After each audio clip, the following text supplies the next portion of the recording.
58분 날씨. 남해안에 강한 비가 집중되고 있습니다. 비구름이 충청 이남 지역에 위치한 가운데 남부지방의 오후까지, 일부 경상권은 밤까지 비가 오락가락할 텐데요. 현재 호우주의보는 전남 순천, 영암에 남아있고 강력한 비구름대가 경남권으로 조금 이동하면서 합천과 창녕에 시간당 20mm의 세찬 비가 내리고 있습니다.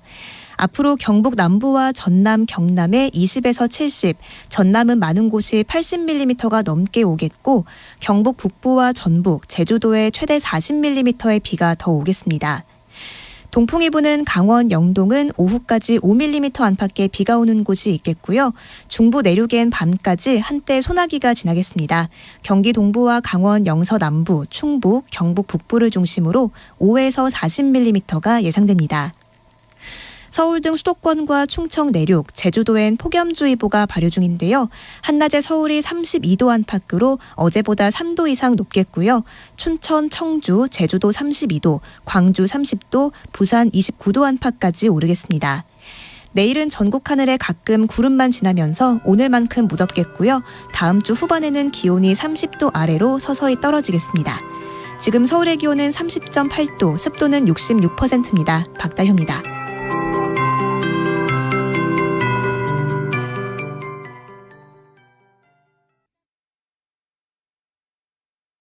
정성을 다하는 국민의 방송 KBS가 한시를 알려드립니다. AM 711kHz, FM 97.3MHz, KBS 1라디오입니다. HLKA.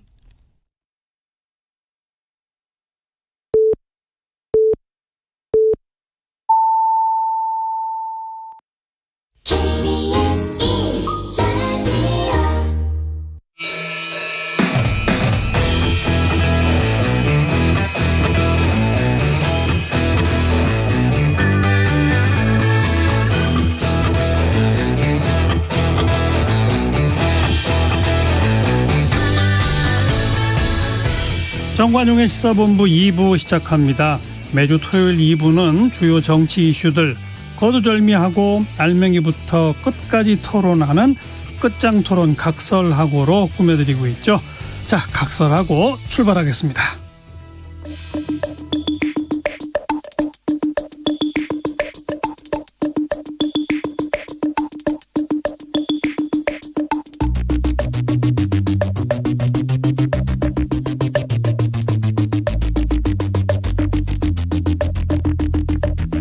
뜸들이지 않습니다. 알맹이부터 찌릅니다. 고수들의 진검승부, 끝장토론 각설하고. 네, 끝장토론 각설하고의 고정 멤버에 약간의 변화가 있었습니다.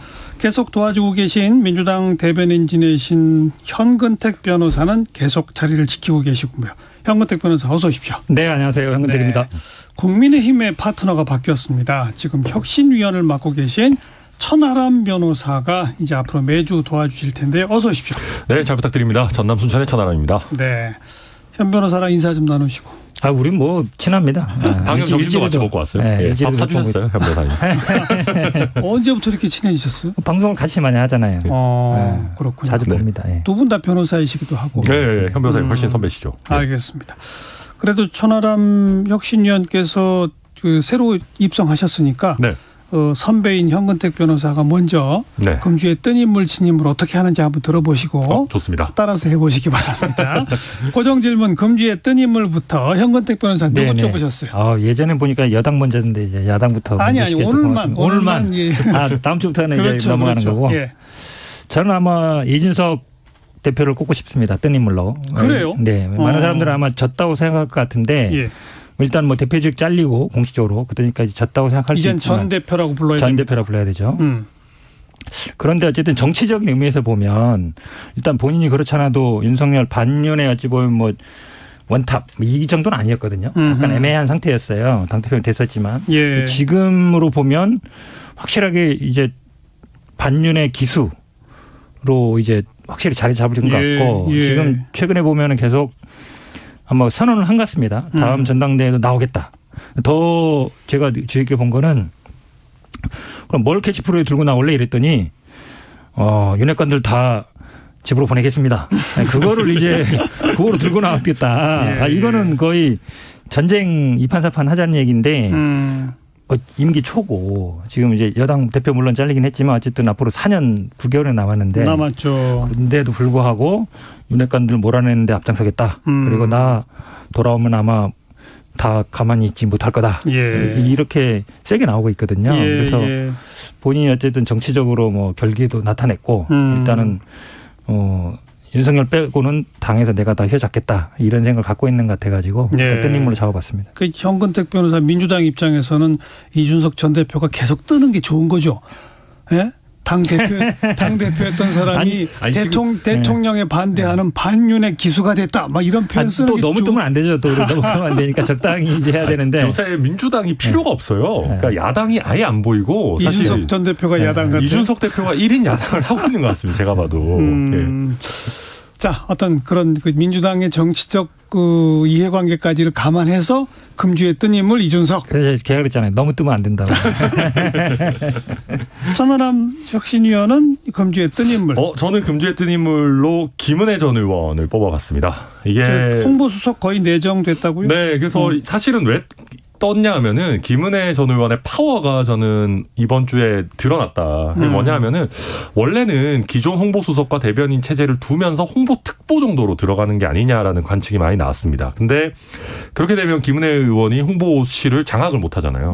그래서 내가 아예 홍보수석도 맡고 대변인까지 바꿔달라. 원톱 체제로 가겠다라는 것이 사실상 거의 받아들여진 지금 분위기고 그렇다라고 한다면은 김은혜 의원이 대통령에게 굉장히 큰 신뢰를 받고 있다라는 하나의 방증인데다가 앞으로 대통령실에서 나오는 모든 메시지를 사실상 총괄하는 큰 역할을 맡게 되는 것 아니냐라는 관점에서 김은혜 의원 한번 뽑아봤습니다.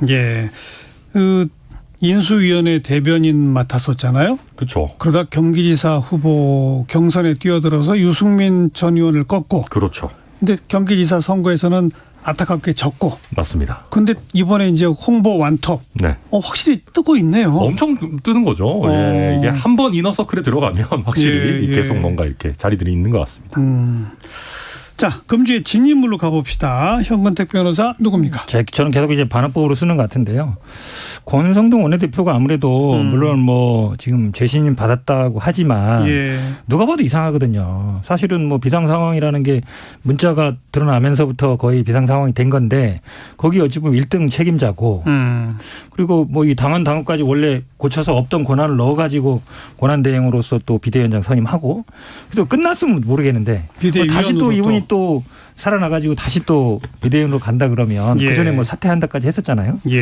그래서 뭐 물론 직무대행 사퇴라고 얘기하는데 이게 과연 맞느냐. 제가 보기에만 아마 이번 사태를 겪으면서 가장 어찌 보면 사람들이 보기 이해 안 가는 정치인 중이 저는 권성동 원내대표를 뽑을 수밖에 없는데 더 이해가 안 가는 거는 그거를 또 의원들이 모여서 의원총회에서는 재신임을 했다는 거잖아요. 했잖아요. 그러니까 그것도 이해가 안 가요. 이 정도 됐으면 아니 당대표도 지금 해임하고 잘리고 지금 막 이런 상황인데 비대위로 가는 상황인데 당연히 사퇴를 하는 게 맞는데 사퇴도 아니고 재신임 해줬다. 그만큼 어찌 보면 딱 이제 줄 세우기가 다 끝난 것 같아가지고 권성동 진인물로 뽑았습니다. 근데 또 뭐 이런 좀 그 속된 표현으로 상당히 좀 이렇게 그 상처를 받아 기스가 가서 차기 대표 도전은 좀 어려워지는 건 아니에요?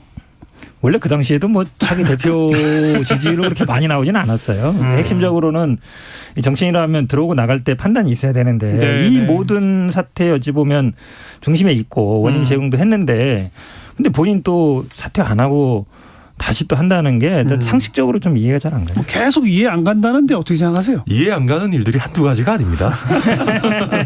아니 뭐 여기서 또 제가 굳이 반격을 하면 아니 대선 지고 지선까지도 참패한 분이 또 당대표 한다는 거는 그럼 상식적이냐 이건 이해 가냐 이렇게 할 수 있지만 그거랑 상관없이 사실 저희 당에서도 이해 안 가는 일이 많은 거는 사실이고요.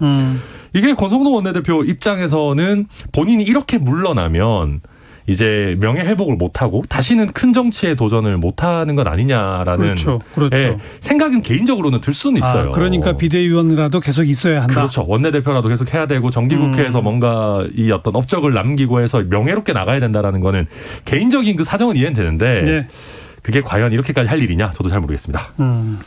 자, 금주의 진인물 천하람 혁신위원은 네, 저는 장해찬 청년재단 이사장 뽑아봤습니다. 저도 사실 약간의 이해관계자라 가지고 조금 조심스럽긴 합니다만은 예. 어찌 보면 우리 장해찬 이사장이 뜬 인물이라고도 할 수 있습니다. 이번 주에 굉장히 이슈가 많이 됐죠. 근데 저는 기자회견 뭐 할 수 있다고 보는데 그 뒤에 조금 약간 그 메신저들을 공격하는 그 공방이 펼쳐졌습니다. 예. 예를 들면 대표적으로 김용태 전 최고위원이 뭐 재산이 뭐 2년 만에 뭐 20억이 늘었다느니 뭐 여의도 2시 청년들 뭐 변변한 직업도 없고 세금도 안 냈다느니 뭐 2시 청년, 10시 청년 이게 도대체 무슨 얘기예요?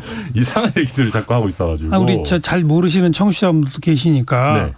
그러니까 장해찬 현 청년재단 이사장이 여의도 2시 청년이라는 표현을 쓴 거죠. 여의도 2시 그거는 네. 여의도에 오후 2시에 나올 수 있는, 자 다시 말해서 직장에 얽매여 있지 않은 그냥 정치인들 뭐 이런 표현입니까? 네, 그러니까 오후 2시에 여의도를 어슬렁거릴 수 있는 정치 낭인 같은 정치 낭인? 네, 형태 별로 이렇게 썩 좋지는 않은 표현이고요. 사실 이준석 대표도 종종 썼던 그런 표현입니다. 그러니까 우리가 청년 정치라고 하지만 그게 일반적인 청년, 열심히 살고 있는 청년들을 대변하지 않고 직장에 다니는 이런 일반 청년이 아니라 약간 정치권에 있는 그런 분들 했던 거고 거기에 대항해서 이제 저희 임승호 전 대변인이 아니 본인도 오전 10시에 국회의원 아니면 빌리기도 어려운 소통관을 빌려가지고 기자회견 할 수 있는 그런 10시 청년 아니냐라고 이제 맞받아친 거죠. 네. 그래서 저는 장해찬 이사장이 뭐 이준석 대표에 대해서 본인의 의견을 밝히는 것까지는 뭐 다 좋은데 굳이 같은 당에서 정치하고 있는 뭐 김용태 최고위원이나 이런 사람들을 공격할 필요까지 있었나. 그래서 길게 봐서는 청년 대변인들도 다 공격을 좀 했죠. 그렇죠. 그죠? 예, 그 친구들도 뭐 변변한 직업 없고 뭐 세금 안 내받고 이런 식으로 얘기하는데 그분들도 당에서 다 월급 받고 세금 내고 하신 분들이거든요. 그러니까 좀 팩트에 안 맞는 얘기들을 좀 하다 보니까 저는 길게 봐서는 좀 이번 주에 진인물이다 이렇게 평가하겠습니다. 네. 뭐 저도 그 부분은 어느 정도 좀 동의하는데요. 근데 이제 정치적으로는 조금 뜬 것 같아요. 네. 본인이 일단 올랐죠. 뭐 이준석 대표와 맞서는 청년의 그 어쨌든 대변인처럼 나오고 있는데 근데 대선 캠프에서 청년 본부장을 장해찬 이사장이 본인도 했죠. 아마 뭐 차기 전당대회 뭐 청년 최고위원이라든지 그걸 염두에 두다 보니까 이렇게 세게 나오는 거거든요. 이준석 대표에 맞서는 친윤의 주자로 나서겠다 이제 이런 걸 보이는데 사실은 뭐 아시겠지만 이제 2시 보통 국회에서 뭐 간담회라든지 토론회라든지 모임을 하면 오전에는 잘 안 잡고 오후에 많이 잡거든요. 사람들이 움직이니까. 2시에 나올 수 있는 사람 일반인들은 잘 없어요. 우리나라 정치 구조 자체가 그런 것이지. 뭐 그건 민주당도 마찬가지입니다. 그러니까 국민 여당만 그런 게 아니에요. 기본적으로 정치 문화가 그렇게 돼 있는 거라서 그 개인을 탓할 수 없는 것이고 더구나 뭐 특정 뭐 재산이라든지 뭐 세금 내봤냐 이런 거는 그러니까 국민의 특히 여당 쪽에서 이제 우리 민주당의 386 주자들 공격할 때 많이 얘기했던 거잖아요. 근데 그분들을 보시면 솔직히 그 당시에는 취직하려고 해도 못했던 분들이에요. 회사에서 안 받아줘요. 뭐 데모하다가 잘려서 깜빵 갔다고 하는데 누가 받아주겠습니까? 그러니까 시민운동 하다가 이제 정치에 오신 분들인데. 암만 그래도 격조 있는 KBS에서 우리 또 깜빵이 뭡니까? 죄송합니다. 구속됐다가 이런 분들이어서. 그러니까 그런 식의 공격은 안 맞다. 그리고 재산도 보면 뭐 부모한테 부모님 재산이고 이런 기 때문에 그런 걸로 하는 건 제가 보기엔 아닌 것 같아요. 예, 좋습니다. 아무튼 그 장해찬 이사장의 발언으로 또 국민의힘 내에서 청년층 사이에서의 이 친이준석, 친윤 대통령, 뭐 반이준석, 반윤 대통령 뭐 이게 애매한 또 그 선들이 그어지는 것 같아요. 사실 그런 게 어디 있겠습니까? 저희 다 모두가 다 사실 친윤이죠. 저희가 배출한 대통령이 잘 되기를 바라고 다만 요즘 이준석 전 대표는 아닌 것 같긴 한데. 거기는 조금 약간 야당 포지션이 같긴 합니다. 근데 그럼에도 불구하고 전 이준석 대표도 결국에는 그 윤핵관들 물리치고 정말 우리가 선거 때 광고했던 대로 국정 운영을 잘해서 성공시키자라는 마음이 기본적으로 있고요. 그러니까 저희도 약간 당이나 정부에 대해서 소신 있게 쓴소리해서 이거 잘 되도록 하자는 사람이랑 아유 대통령님 잘합니다라고 하는 사람이랑 방법론의 차이지 저는 목적은 같다고 생각합니다. 자 국민의힘 내부 이야기로 바로 들어갑니다. 먼저 주호영 비대위원장의 목소리 잠깐 듣고 본격적인 토론 들어가죠. 오늘 첫 비대위 회의를 가지게 됩니다마는 마음이 대단히 무겁고 착잡한 심정입니다. 당의 갈등과 분열이 생긴 일, 또 갈등과 분열을 제대로 수습하지 못하고 법정까지 가게 된 일, 또 민생을 잘 챙겨서 유능한 집권당이라는 인식을 조기에 국민들에게 주지 못하고 또 부적절한 언행으로 국민들로부터 눈살을 찌푸리게 한 일, 또 새 정부를 제대로 견인해서 조기에 안착시키고 신뢰받도록 하는데 소홀함이 있었던 점, 이런 점들을 모두 국민과 당원들께 진심으로 사과하고 반성하고 있다는 말씀을 드립니다. 저희들은 출발에 앞서 다짐을 합니다. 초심을 되찾아서 초심을 잃지 않겠습니다.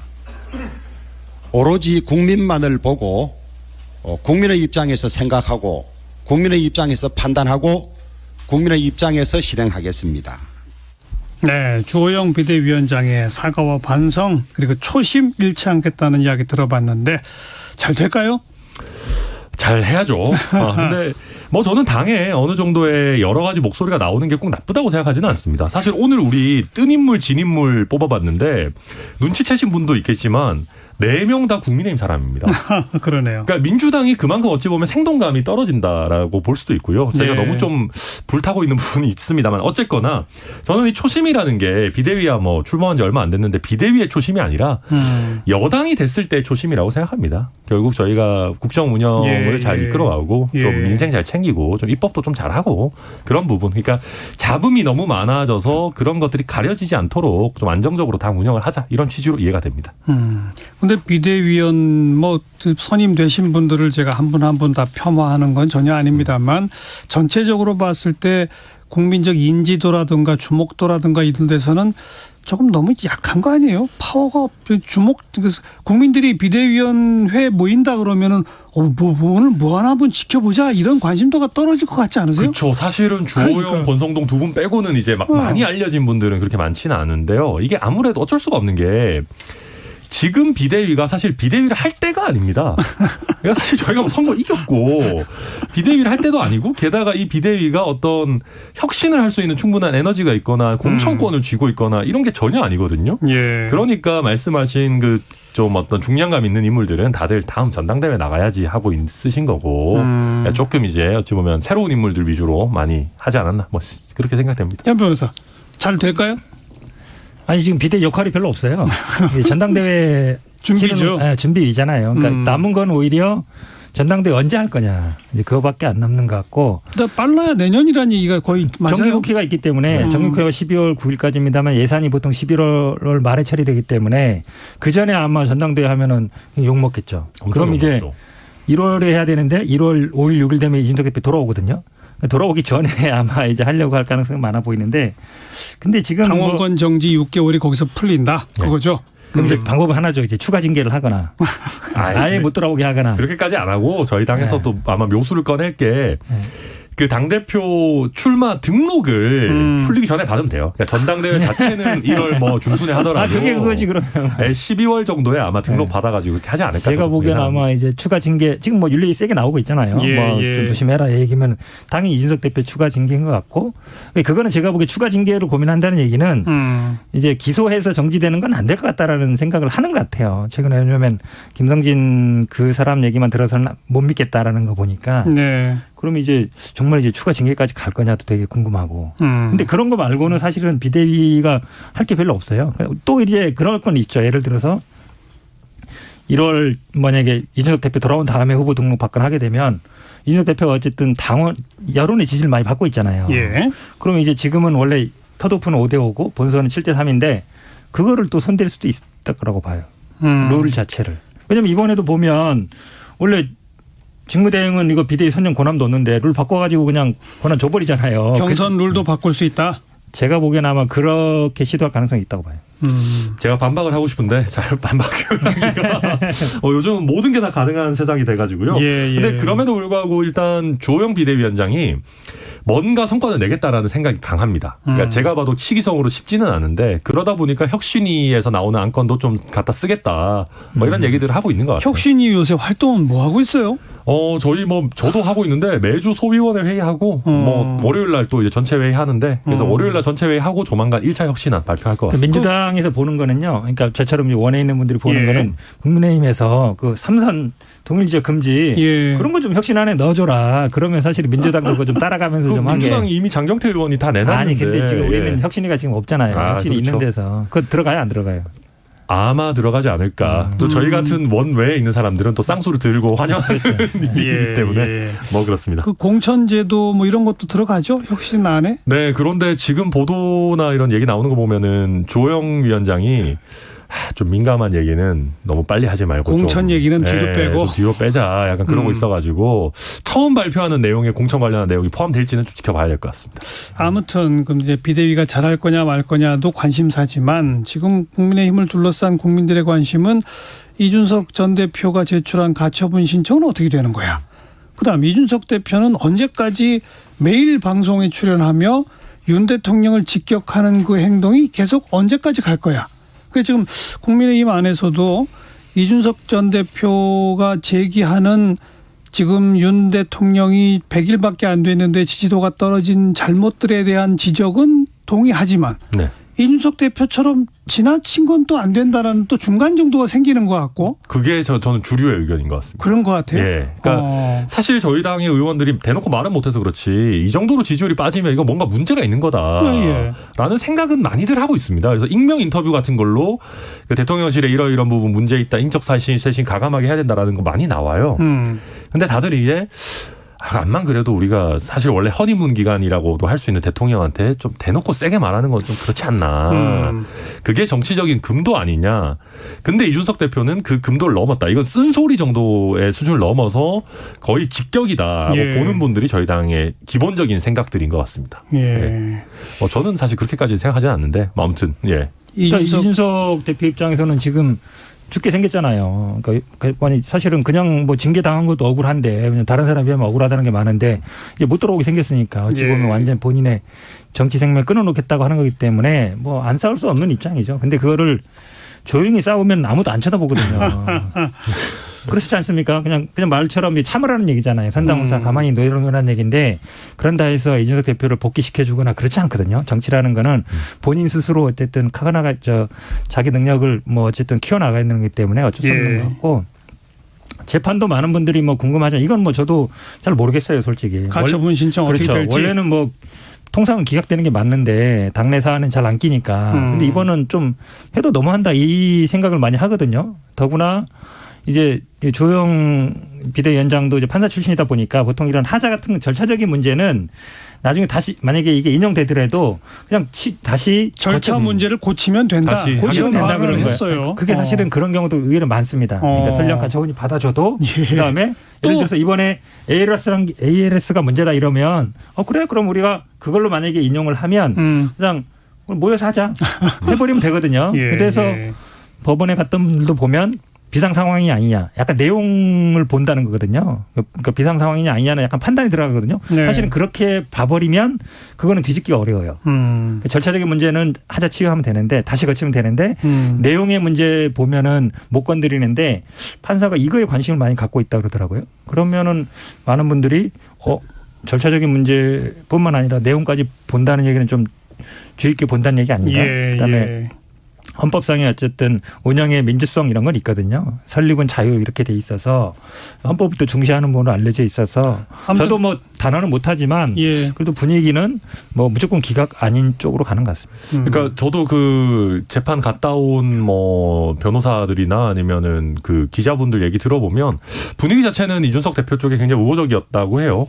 이제 저희 당에 대해서 절차적인 문제, 그 비상 상황이라는 내용의 문제에 대해서 집중적으로 질의하고 그 저희 비대위 쪽 대변인 같은 경우는 그 대리인 같은 경우는 대답을 잘 못하고 이제 대부분 뭐 정당의 자율의 범위 내에 있다. 이게 뭐 절차의 근본이 훼손된 게 아니다. 뭐 이런 식의 얘기들을 많이 했다고 하는데 저희 변호사들이 보면 재판 때 유리했다고 해서 결과가 늘 꼭 유리한 건 아닙니다. 그렇죠. 네, 오히려 뒤통수 맞는 일들도 많이 있거든요. 그리고 대체로 재판에서는 없어요. 이번에 가처분 신청을 제기한 측이 이준석 전 대표니까 그렇죠. 제기한 측 목소리를 판사가 충분히 들어야죠. 그럼요. 그러면 우호적으로 느껴지는 거예요. 그럴 수 있습니다. 그래서 그렇다고 너무 결론이 그리 나는 건 아닌 거죠. 너무 과한 희망을 가질 필요는 없는 것 같고 다만 저는 그래도 인용 확률이 한 60% 정도는 된다고 보는 게 이게 정당에서 어느 정도 수준은 그래도 지켜줘야 되는데 이번에 절차도 절차지만 이제 직무대행이 비대위원장을 뽑을 수 있도록 해줬어요. 그런데 직무대행이라는 건 말 그대로 어떤 민주적 정당성 가진 사람이 있고 그 사람의 직무를 잠깐 대행해주는 개념인데 맞아요. 그 사람이 그 원래 직을 갖고 있는 사람을 날려버린다? 이거는 그 직무대행의 본질에 과연 맞는 거냐. 게다가 그 직무대행직 사퇴 의사를 밝힌 후에 그렇죠. 다시 직무대행으로 복귀해서 네. 비대위원장을 임명했어요. 그러니까 저희가 보면 정치권에 그런 표현들 있지 않습니까? 꺼진 불도 다시 보자. 언제 다시 정치인들을 부활할지 모른다 하는데 이렇게 재빠르게 부활을 해버리니까 저도 정신을 잘 못 차리겠습니다. 좀 이상하긴 합니다. 그래서. 근데 참 또 제가 생각할 때는 그냥 기각되면 이대로 가는데 인용되면 다시 또 무슨 절차 하자를 고치고 다시 또 저 무슨 위원회를 그 최고위원회를 다시 하고 뭘 하고 뭐 좀 뭐죠 중앙정국위원회 뭐 다시 하고 뭐 이러다 보면 시간만 끄는 거 아니에요? 그래서 제가 보기에 아까 말씀드린 것처럼 만약 인용할 때는 절차 문제만으로 안 할 것 같아요. 절차 문제는 하자 치유해버리면 되기 때문에 만약에 이게 비상 상황이 아니다라고 판단해버리면 비대위 자체가 자초되는 거죠. 그럼 이제 권선동 원내대표가 다시 직무대행 하는 거예요. 그러니까 살아나가지고. 이게 옵션이 굉장히 많아요. 그 말씀하신 것처럼 절차 알겠습니다. 문제도 그럴 수 있습니다. 그 얘기는 아무튼 다음 주 정도 법원 판단이 내려진다니까 그때 보도록 하고요. 뭐 이렇게 그 설왕설래 당내 비대위 출범 이준석 전 대표의 비판 이런 데 관심이 쏠려 있는 사이에 사실 이 윤 대통령 취임 100일 기자회견이 있었습니다. 취임 100일 기자회견이 오히려 쑥 묻혀버린 그런 감이 없잖아 있는데 그 100일 기자회견은 현근택 변호사가 한번 논평해 보세요. 어떻게 보셨습니까? 맹탕이었죠 뭐. 별 사실은 국민들이 궁금한 것들 몇 개 있었죠. 뭐 인적 쇄신 어떻게 할 거냐, 여론조사 안 좋은 일이 뭐냐, 아니면 뭐 부인 문제라든지 아니면 이런 거 어떻게 할 거냐 여러 가지 있었는데 뭐 그런 질문 이준석 대표에 대한 입장이 뭐냐 이게 있었잖아요. 그 당시 주요 이슈가 한 3-4개 있었는데 그거에 대한 거는 다 이제 뭐 얼버무리거나 확실한 답을 안 하고 뭐 질문이 안 나온 것도 있고 사실은 100일 기념이 아니라 기자회견에서 많은 국민들이 언론들이 궁금하던 것들에 대해서는 해소는 거의 안 됐다. 그리고 모두 발언도 뭐 간단하게 예전 같으면 뭐 5분 이 정도로 간단히 하면 되는데 무슨 정책 홍보처럼 막 해서 기자회견이 아니라 무슨 국정 홍보 행사처럼 느껴져서 제가 보기에 뭐 출국인 약신 회견만큼도 관심을 못 끌었던 것 같아요. 야당의 비판에 대해서 천하람 위원. 아니 뭐 저는 모두 발언하실 수 있죠. 사실 우리가 도어 스태핑, 그러니까 출국이 약식 회견을 많이 했었기 때문에 대통령의 음성을 많이 들은 것 같은 느낌은 나지만 그게 보면 항상 좀 약간 정쟁적인 사안, 이게 관심이 집중되는 그날그날의 핫한 얘기들만 있었기 때문에 그러니까 국정 전반에 대해서 대통령이 이렇게 얘기를 할 기회는 사실 없었습니다. 그래서 이런 식으로 정부가 운영되고 있고 성과를 냈다라고 하는 건 뭐 충분히 할 수 있는 얘기였다고 보고요. 다만 아쉽다면 아쉬운 부분은 대통령께서 그 출근길 약식 회견에 비해서 굉장히 정제해서 얘기하려고 노력을 하셨던 것 같아요. 그러니까 이준석 대표에 관한 뭐 질문이라든지 여러 가지 민생을 챙기느라 개별 정치인 발언을 챙겨보지 못했다. 그렇죠. 근데 그게 굉장히 정제해서 한 얘기고 사실 저희 그 뭐 당의 주류나 아니면 뭐 대통령실의 기본 입장인 것 같아요. 이준석 이 대표에 대해서 코멘트하지 않겠다. 노 코멘트다. 네. 근데 그거를 조금 더 그래도 국민들이 좀 뭐랄까 친근하게 받아들일 수 있게 대통령의 편안한 생각을 조금 더 드러냈어도 어땠을까? 예를 들면 뭐 제가 어떻게 하다 보니까 이렇게 좀 그런 강한 표현을 문자에 썼는데 그런 진의는 아니었고 뭐 이렇게 조금 뭐 이 대표도 좀 양해해 주기 바란다라는 정도로 얘기했으면 좀 더 인간적으로 좀 더 보였을 것 같은데 그러니까 너무 정제해서 대응하려던 부분이 조금 이게 부자연스럽게 보인 거는 있었던 것 같아요. 네. 그리고 기자분들도 그 강인선 대변인이 좀 뭐랄까요, 막 눈에 안 보이는 뒤에 계시는 기자분도 갑자기 막 호명하고 막 그랬지 않습니까? 그래서 미리 짜놓은 거 아니냐. 그러니까요. 뭔가 대변인이 질문할 사람들을 뭐 그분과 그 기자분들과 짰는지는 모르겠지만 자기가 다 선택해 놓았던 거 아니냐라는 그런 시선을 많이 받았기 때문에 저는 이런 부분들도 좀 개선돼야 된다 생각하고 있습니다. 그리고 청와대 개편 뭐 한때는 비서실장도 바꾼다 소리가 나더니 그게 아니라 신중하게 내용적으로 접근하겠다 그러고 아직도 솔직히 개편이 안 끝난 상태잖아요. 그렇죠. 그리고 뭐 지금도 실장 정책실장이 다시 부활되는 거냐 아니면 그냥 정책기획수석 정도로 끝나는 거냐 아직도 말들이 많아요. 네, 일단은 수석 정도로 갈 것 같고요. 정책기획수석 신설. 네, 수석 정도로 갈 것 같고 거기에 이제 기존에 있는 비서관들도 조금 이동하고 뭐 조직 체계를 갖출 것 같습니다. 그러니까 이게 사실은 지금 정도의 지지율이면은 비서실장도 물러나고 냉정하게 봤을 때는 수석 이상 총사퇴 막 이런 것도 나와야 되는데 너무 얼마 안 됐잖아요. 그러다 보니까 이제 대통령께서도 그렇고 대통령실에 있는 분들도 이런 식으로 우리가 사람을 쉽게 내친다라는 이미지를 주면 훌륭한 사람들이 우리한테 와서 같이 일을 하려고 하겠느냐. 조금 더 시간을 주고 능력을 끌어낼 수 있도록 하자라는 생각인 것 같고요. 그러다 보니까 정책기획수석 그다음에 홍보수석의 김은혜 이렇게 정도만 그 정도 선? 일단 뭐 가보자 하고 조금 더 큰 규모의 개편은 아마 좀 올해 하반부 연말 정도에 나오지 않을까 싶습니다. 청와대 개편은 현근택 변호사는 어떻게 평가하세요? 뭐 너무 많이 오랫동안 얘기해가지고 할 건 빨리 하고 그냥 안 하면 뭐 안 했으면 좋겠는데. 사람을 잘 골라야죠. 김은혜 지금 얘기도 이거 벌써 몇 주째 하는지 모르겠어요. 그래서 이분이 원하는 자리를 안 줘서 그런 건지 아니면은 대통령실에 할 생각이 없어서 그런 건지 잘 모르겠고 사실은 뭐 모든 분들이 얘기하듯이 뭐 비서실장을 바꾸든 아니면 그 전에 들어갔던 뭐 검사 출신들이라든지 뭐 그 무슨 어디 우사장, 황사장 아들들을 바꾸든지 그렇게 하셔야지 한두 사람 그냥 뭐 바꾼다고 해서 될 일은 아닌 것 같습니다. 뭐 현근택 변호사가 논평한 거를 뭐 그냥 과거 정권들에 비하면이라고 비교해 보면 사실 청와대 개편 필요합니다 얘기 나오면 옛날 같으면 며칠 만에 그냥 수사삭 하거든요. 그렇죠. 그거에 비하면 좀 지금 몇 주 이상을 끌었다는 거는 분명히 좀 차이가 있는 거는 맞는 것 같고 거기다 이제 추가로 얘기하면 사실 지금 복지부 장관은 아직 임명도 못하고 있는 게 벌써 몇 달입니까? 하마평은 이제는 좀 나오고는 있기는 한데. 교육부 총리도 사퇴한 지가 한참인데 아직 뭐 얘기도 안 나오고 있죠. 정말 인사가 너무 오래 걸려요. 네, 좀 오래 걸리는 건 사실인 것 같습니다. 근데 뭐 인사정보관리단을 신설한 어떤 역량도 있을 것이고 또 특히 교육부 장관 같은 경우는 2번이나 연달아 낙마를 했지 않겠습니까? 그러니까 이제 뭐 잘 골라야 된다라는 부담이 크겠죠. 그리고 기본적으로 대통령께서 한번 믿고 쓴 사람은 좀 가능하면 안 바꾼다? 같이 간다라는 기조가 좀 있지 않으신가. 그런데 어쨌든 공석이고 아직 내정 임명도 못했고 또 사퇴한 거. 그러니까 이런 얘기는 무슨 얘기냐면요. 역대 정부가 왜 무슨 얘기 나오면은 뭐 며칠 만에 한다는 얘기는 미리 인사풀이 있다는 그 얘기죠. 각 자리별로 2순위, 3순위, 4순위까지를 가지고 있었어야 한다는 건데 지금 그게 준비가 안 돼 있는 거 아니냐 이런 얘기는 안 할 수가 없는 거죠. 근데 저희도 아마 인수위 때 보면은 꽤 그 순위표들이 쫙 있었다고 해요. 그게 뭐 갑자기 없어지진 않았을 텐데 아마 상황이 변하고 하다 보니까 좀 더 맞는 인물을 찾는 거 아닌가 싶습니다. 아마 이 정치를 경험의 문제인데요. 그러니까 말씀처럼 뭐 선거 때 되면은 캠프에 쭉 오신 분들 교수님이라든지 전직 정차관이라든지 나중에 이제 청와대라든지 내가 들어갈 수 있는 명단이 최소한 한 직에 뭐 4-5명씩들 있거든요. 그렇죠. 어쨌든 뭐 어떤 데는 10명 이상도 이렇게 있는데 그분들을 그러면 결국은 이제 쓰느냐 안 쓰느냐 문제거든요. 사람이 없지는 않을 거예요. 그럼 제가 보기에 윤석열 대통령 같은 경우에는 본인하고 뭔가 공통 분모가 있거나 뭔가 해본 사람이 있어야 되는데 이분 자체가 정치에 들어온 지 1년밖에 안 됐어요. 그러니까 잘 모른다. 그렇죠. 그러면 이제 검사 출신이라든지 본인의 그전에 지인들은 이제 쫙 칠 수 있는데 일단 아무리 알아도 1년밖에 안 되잖아요. 그럼 이분들을 믿고서 맡길 만한 사람들이냐 이제 그런 부분 좀 고민이 많은 것 같아요. 근데 사실은 예를 들면 정치 오래 하신 대통령들도 각 분야의 장관 후보자들과 인간적인 다 관계가 있기는 쉽지 않아요. 쉽지 않죠. 그러니까 뭐 당연히 그 진영의 힘이 나오는 거거든요. 그래서 저희도 당연히 이런 어떤 그 리스트는 있을 거고 그중에 어떤 사람을 갖다 쓸 거냐 특히 또 검증 부담 같은 것도 있기 때문에 그런 문제 아니겠습니까? 아무튼 좀 늦다.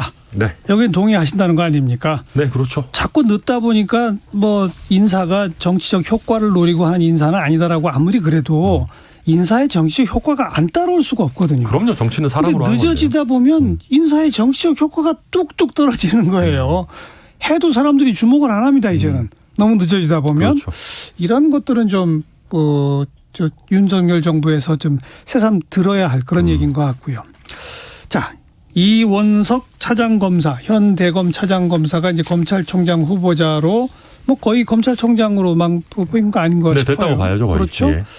그리고 또 이런 얘기가 나온 뉴스와 거의 동시에 검찰의 2개 수사부서에서 같은 날 대통령 기록관을 압수수색해가지고 문재인 정부 때 생산된 대통령 기록 압수수색을 같은 날 두 수사팀에서 했습니다.